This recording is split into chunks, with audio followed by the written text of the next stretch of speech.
Well, this morning we begin a brand new series. I'm really excited about it.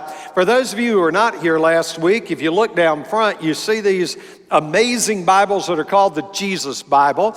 It was produced by Passion City Church and the great job that Louis Giglio does there.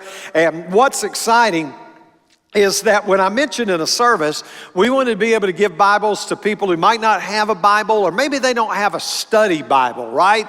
And they needed a Bible, that we were going to provide these. And so one family came up and said, hey, we want to take care of that cost for you. So they picked up the cost for these. It is a really nice study Bible, and they are here for you. So after the service today, if you want to, just come down and pick up one of these. And for those of you that are watching online, if you do not have a Bible, you get in touch and let us know, and we're going to get one of these Bibles out to you, because I love the sound of a Bible when it's being opened.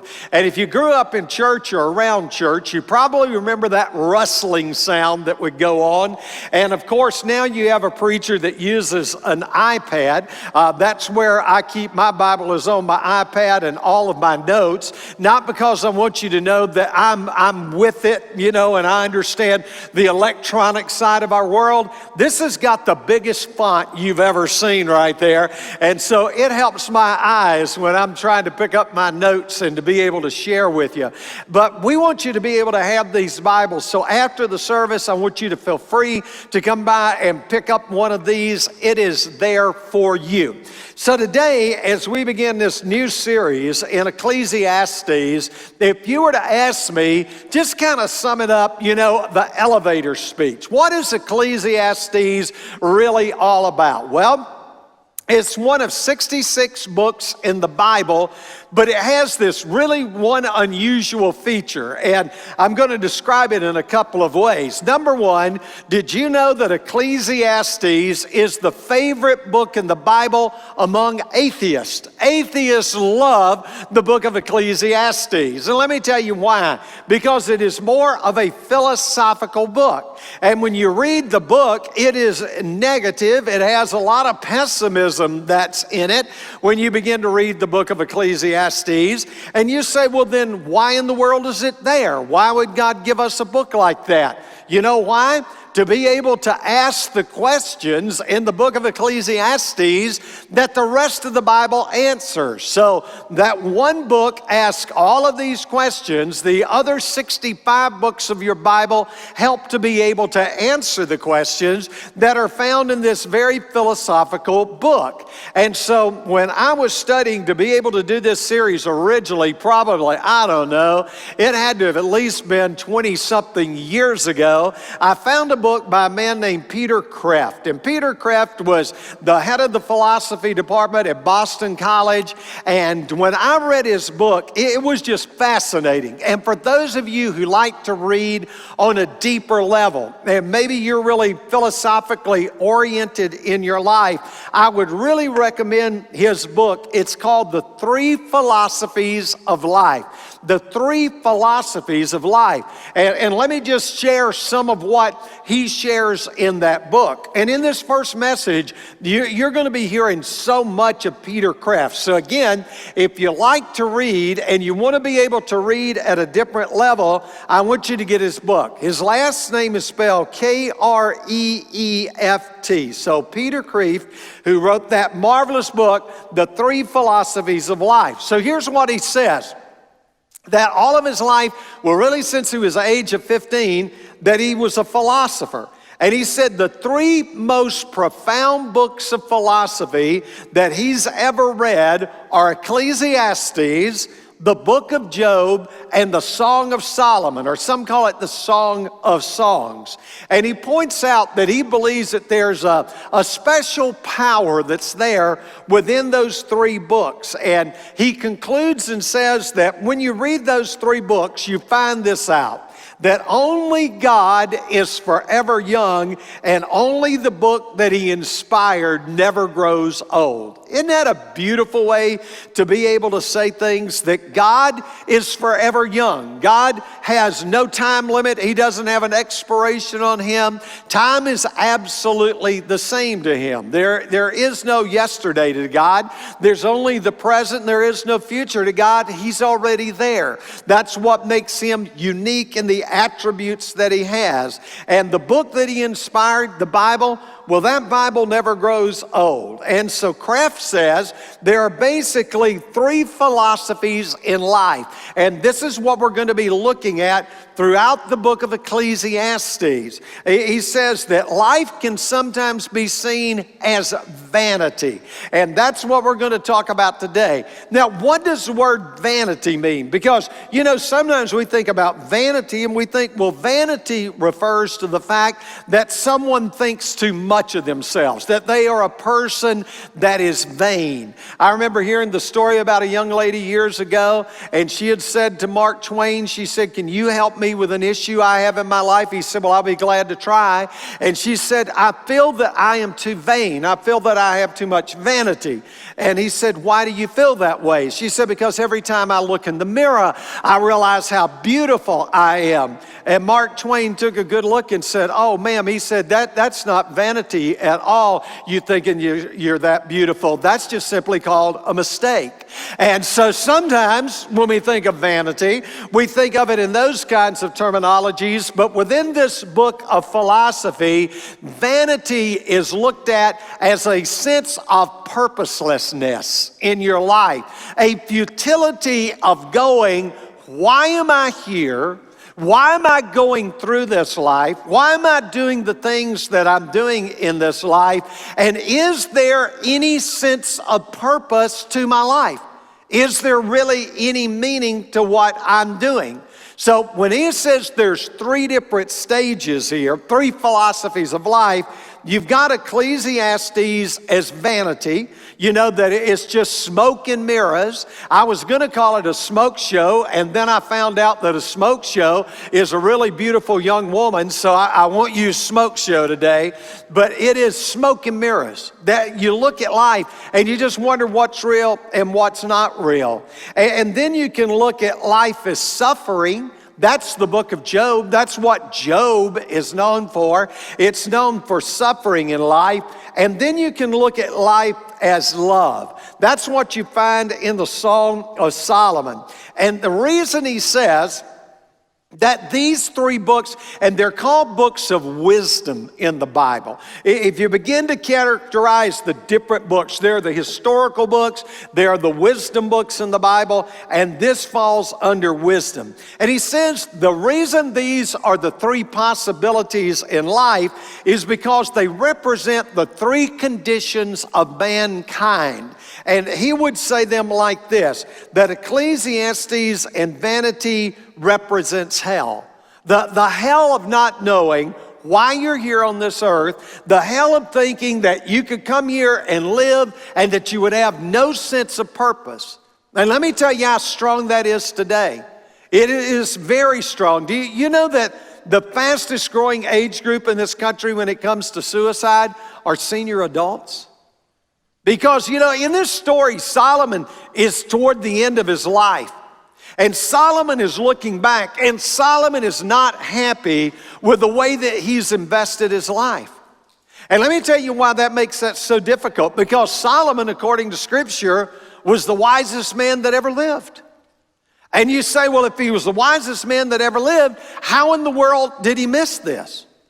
How in the world did he get to the point where he is to just say life is just vanity? And we're going to look at his words here in a minute in Ecclesiastes chapter 1.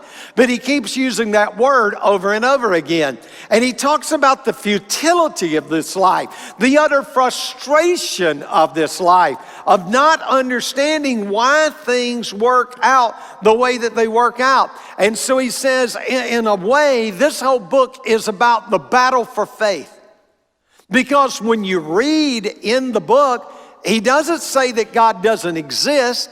He just simply says, I can't figure out what God is doing. Do you ever sometimes wake up in the middle of the night and you feel that way? You know, you wake up in the dead of night and all of a sudden you've got certain things on your mind and you're trying to figure out, how am I going to get through this world? How am I going to get through the situations that I'm facing in life? And so Ecclesiastes is about that struggle of the hell that you go through of trying to establish faith in your life. Now he says the book of Job is about hope. And he actually says that Job represents what he calls purgatory. Now, not like the Catholic doctrine of purgatory, but he's talking about suffering that people go through that actually makes them stronger in their faith. That's what happened in America after 9/11. We actually grew stronger as a nation in many ways because it kind of purged us, that time of suffering that we were going through, the questioning that we were doing. And when we experience those kinds of times in our life, that suffering gives us the opportunity to be able to work things out. And you go back and you look at the book of Job, and he finally says to God, look, even if you slay me, even if you kill me, I'm telling you, you're the one that I'm going to worship. You're the one that I'm going to follow. And then in the Song of Solomon, it's about love. And he said that represents heaven. So you've got hell represented by Ecclesiastes. You've got Job in the middle of that time that we're going through all of this suffering that he calls purgatory, a purging in your life to make you realize what's important and what's not. So many people in this building, I know you've been through things in your life where all you had left was God, and then you found out that in that time that God was all you needed. And he helped you to be able to get through those times. And then in the Song of Solomon, it's about representing heaven. And C.S. Lewis said, all that seems earth is hell or heaven. So I want us to examine and to talk about today why it's so important for us to understand about what Solomon was going through. Because it's going to ask the questions now that the rest of the Bible is going to be answering for us. Why was he in such a struggle? Well, let me tell you why. Because he had everything that he needed. I was talking to someone recently that's very wealthy, and they've been extraordinarily blessed. And we were talking, and he's one of my very best friends. And we were talking about how the more things that you have, the more self-sufficient that you tend to feel. That, you know, as you have all of these different things in your life, and you can go places and you can do things, that as you do those things, they begin to fill up your life. And so as those things begin to fill up your life, you really don't have that need for God. You really don't sense that desperation of, wanting to know God and wanting to know God's will for your life, because it's so much easier to substitute all of these other things. It's so much easier to come in with these different things that can fill up your life. You can fill up your life with sports. Now, listen, go Dogs. I mean, we're off to a great start. Now, I know all of our Georgia Tech fans are going, that's just great, right? But, you can fill up your life with sports. You can fill up your life with your job.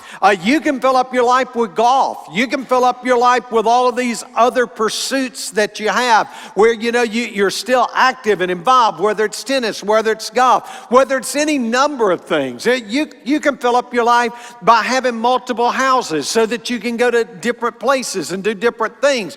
There's so many different things that you can fill your life up with. You can do it with different hobbies. Maybe your hobby is going out to eat. I went out this week with a couple of gentlemen who took me out, and we went to a place where we sat at the chef's table, and we had 8 different courses to our meal. 8 different courses.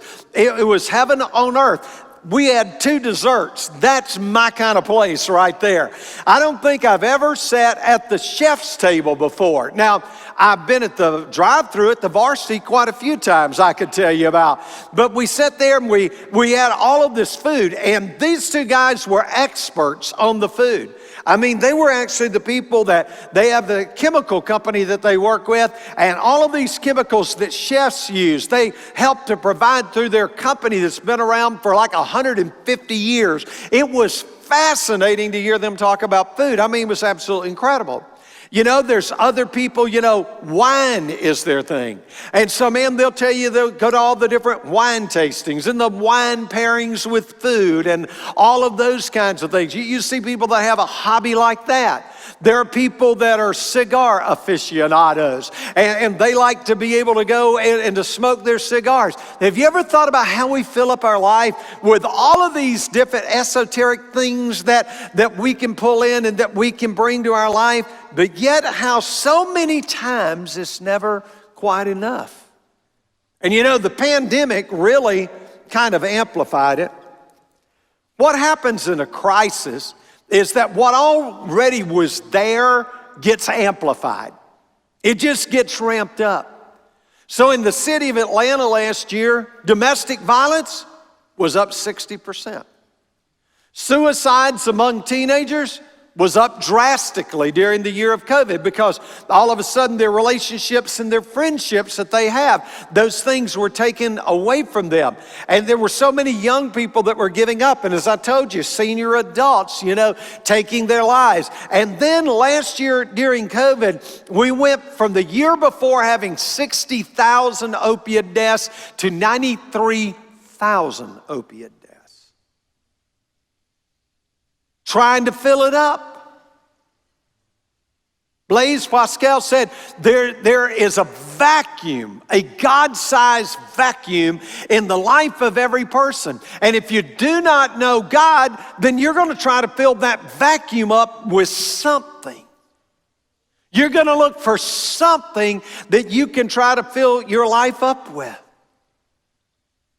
Because the hardest thing in the world is when everything around us stops and we're just sitting there in the room and it's just us, and we're sitting there and we begin to ask ourselves, why am I even here? What does all this mean? The German theologian Heidegger asked the big question, why is there anything rather than nothing? Why is there anything rather than nothing? You know, I like to drive myself crazy by doing little weird things.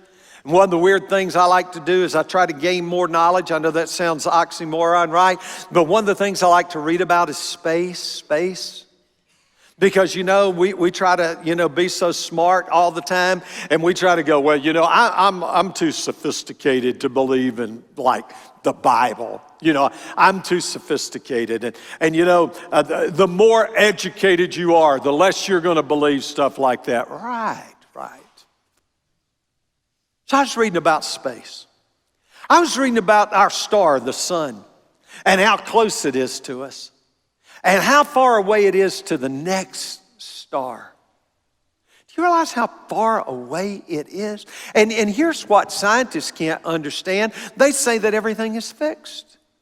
Everything is fixed except our universe. And they can't understand why our universe continues to expand. They can't understand it. And someone in this article that I was reading, it was fascinating. They said, think of it this way. You take a balloon that's not been filled up yet. You take a balloon and you put little dots all over that balloon. And they said, and then begin to fill that balloon up. And they said, you know how those little dots that you put on the balloon were real close to each other? Well, as you fill up the balloon and it begins to expand, those little dots are going to move away from each other, right? Because it's expanding. They said that's what the universe is doing, and no one knows why. It doesn't fit the physics model. It doesn't fit science. But here's what they know. It's continuing to expand. And here's what they know. There's hundreds of billions of galaxies with billions of stars within those galaxies, and you're going to tell me that we're just some random primordial mud puddle where lightning struck and we came along?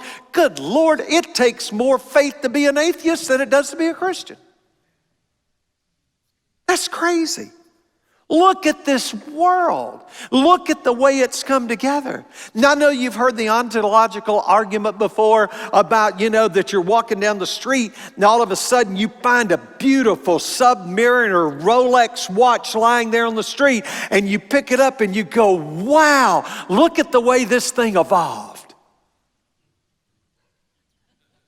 Come on. You know what Darwin said? I am really sorry that I threw out a theory and gullible people gobbled it up as a fact. You know what the bottom line is? They don't know. But what we trust is that there's God. That God has always been and that God is going to always be. And if you really want to give yourself that headache that I put myself through, where did God come from? Doesn't everything have to start somewhere? Well, God says, it's the great I am statements. I am. Do you know, it's not very good English, but if you go back in the Hebrew, what God really says about himself is, I be. I be. I just am. I'm a fact. I'm an uncreated being. And I exist. And I put this world into motion. And so what happens in our life is when we go to all of these things, we start living on a horizontal level. And listen to me, there is a hopelessness in horizontal living.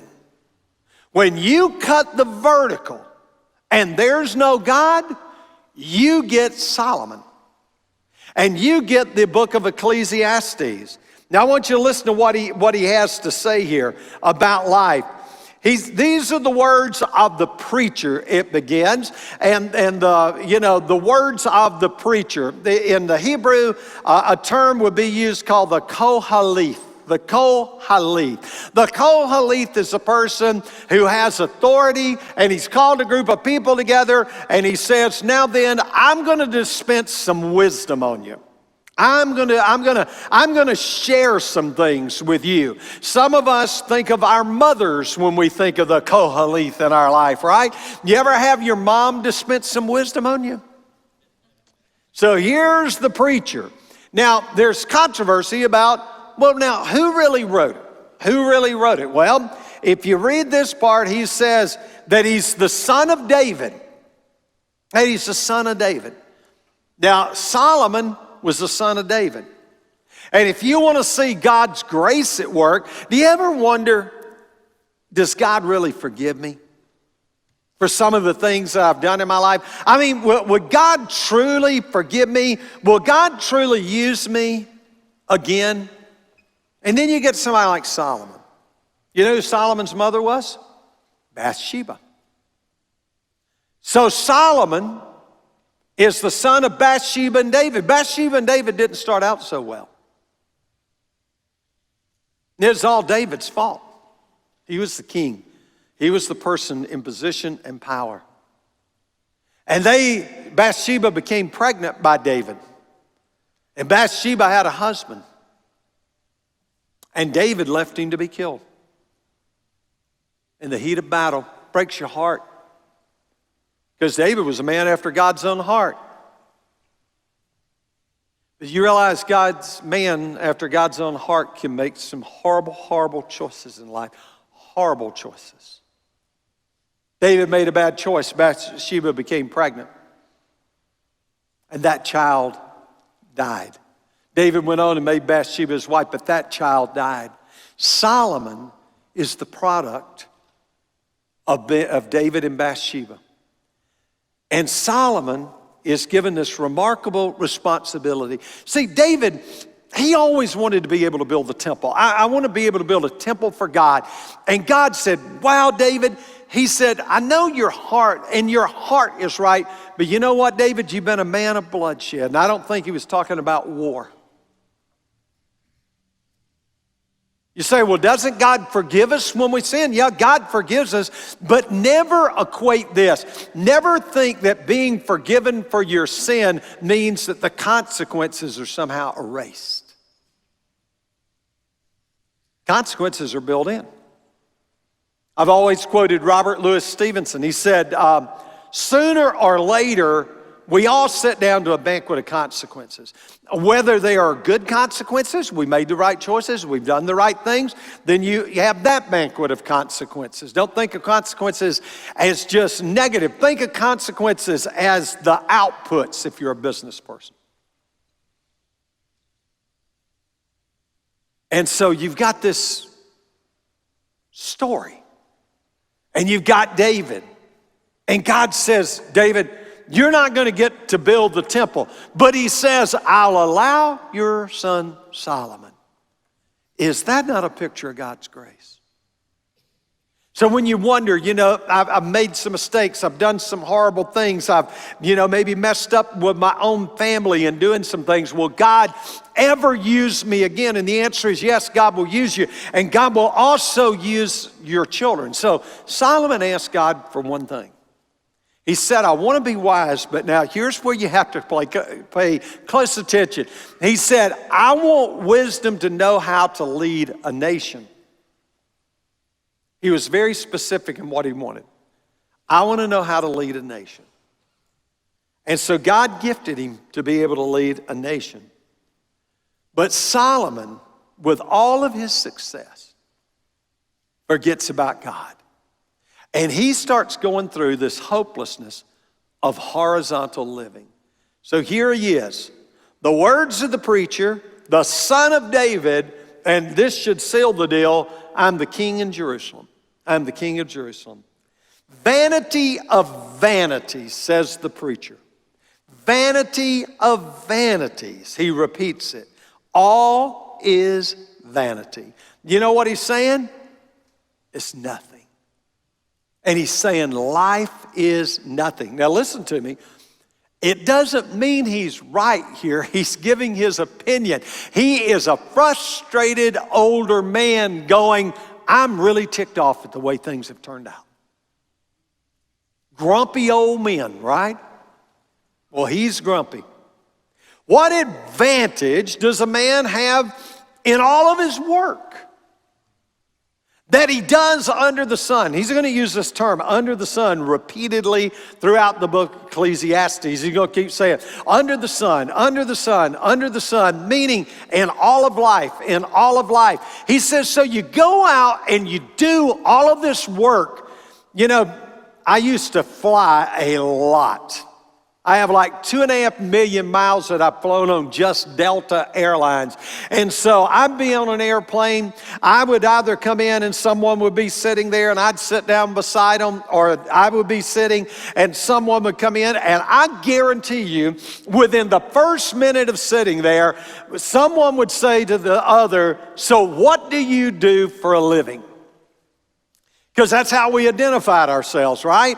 And we still tend to this. So what do you do for a living? In other words, who are you? What is your substance? What are you made up of? Because so many times we equate our job with who we are, and a job will never fill up your life. It just won't do it.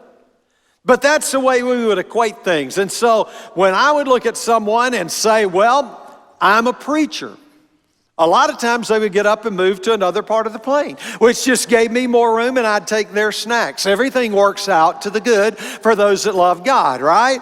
And so, we'd sit there and we'd talk about, what do you do for a living? What do you do for a living? So here's what Solomon says. Sometimes you think your job is going to do it.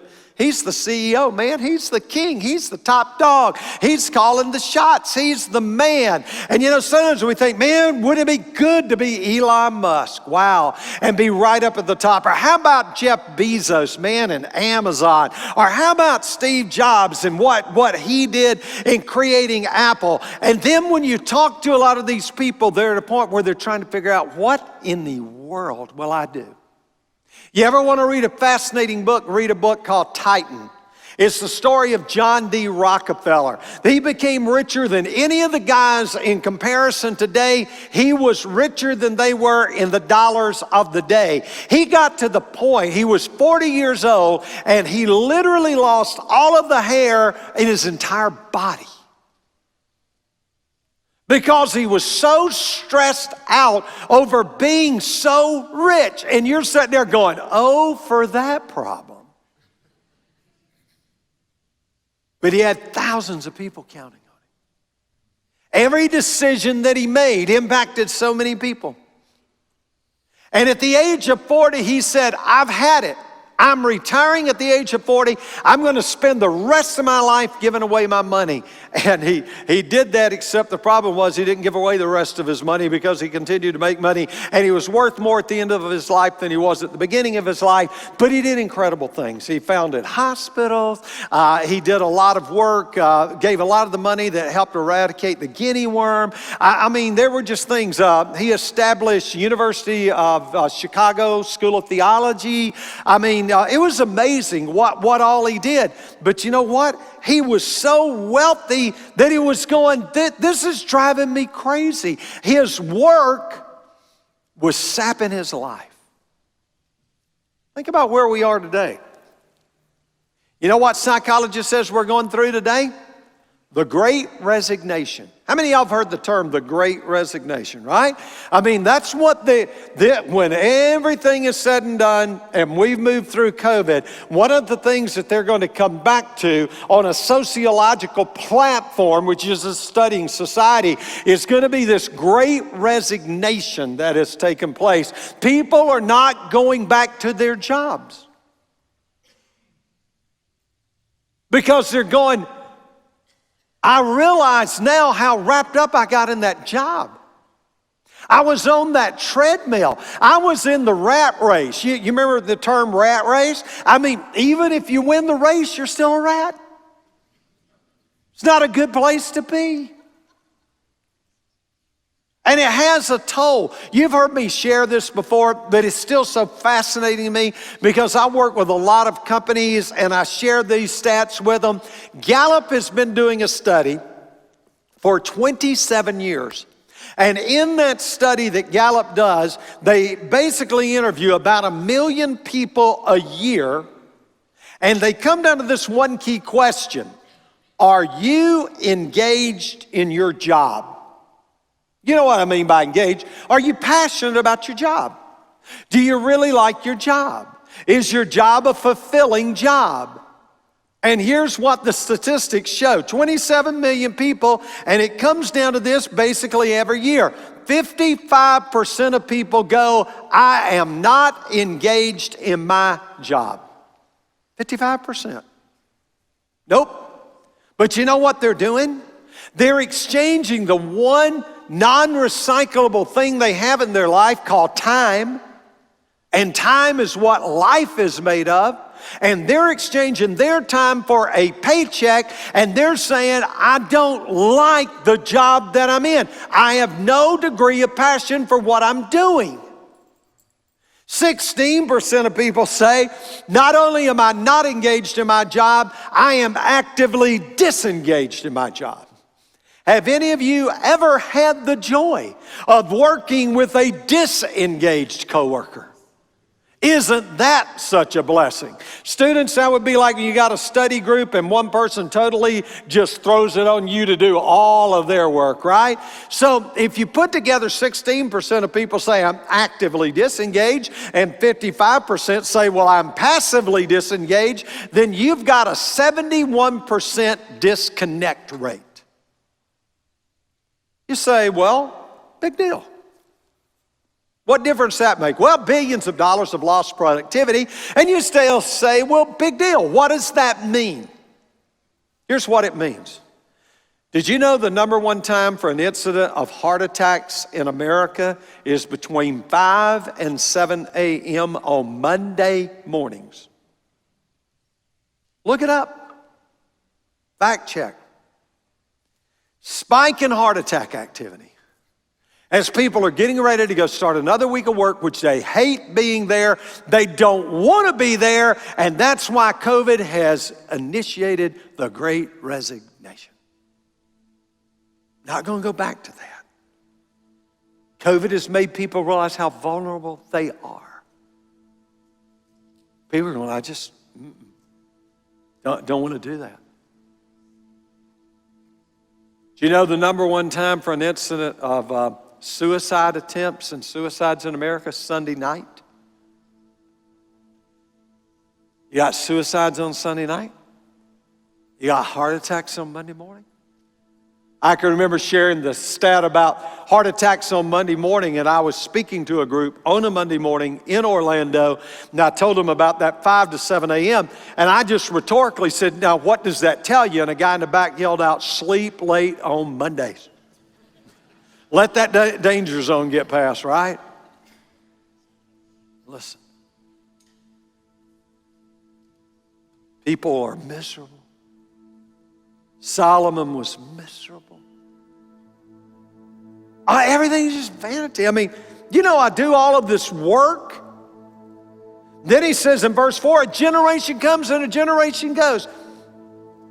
No one in this room will probably be alive 100 years from now. A couple of generations will have come, and a couple of generations will have gone. He's just saying, it moves. He says, the only thing that keeps staying here, is the earth. He said, the sun rises and the sun sets. It hastens to its place and it rises there again. And blowing toward the south. And so he describes the cycle of the sun as he understood it. We know the earth's rotation and all those other kinds of things. And then he begins to talk about weather. And he said, blowing toward the south, wind, and then turning toward the north, the wind continues swirling along on its circular courses, and the wind returns. He's saying everything is in a cycle. You watch the sun rise, you watch the sun go down. You look at the weather patterns, just the same way that today we have a front that moves up out of the Gulf of Mexico and it brings rain up here and the rain pours down, he says, and it fills up our rivers, the Chattahoochee and the Flint, and all of the rivers then flow into the sea, and yet the sea is not full. To the place where the rivers flow, they're going to flow again. He says the weather pattern is cyclic. The sun is cyclic with things. And he says, and then the eye is not, all things are wearisome and man is not able to tell it. In other words, you just feel worn out.